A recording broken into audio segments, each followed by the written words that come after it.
Doctor, what advice would you give to somebody who just gets that diagnosis of cancer? It can be scary, overwhelming, people panic.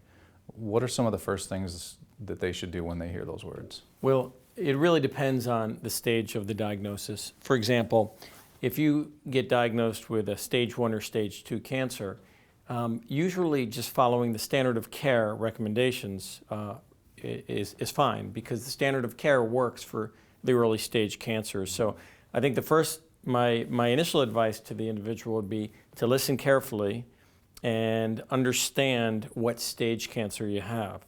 Certainly if you have stage 1 or stage 2, there's no reason to panic. The standard of care will take care of it.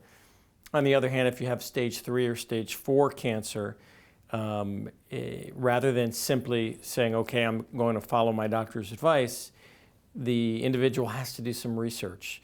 And when I say they have to do research, one of the things I always tell my patients is nowadays with advanced stage cancer, you have to be your own advocate.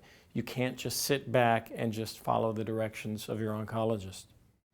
Okay, so what sort of things should they be looking for when they do that research? Well, it's not easy, but they need to realize that for the advanced stage cancers, commonly the therapies that are offered are palliative and not curative. So they need to do their homework into integrative cancer treatment. There are many different words we can use other than integrative, but the bottom line is they need to go above the standard of care.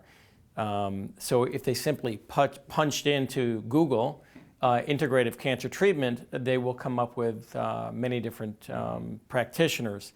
But unfortunately, it's incumbent upon that individual to do their own homework.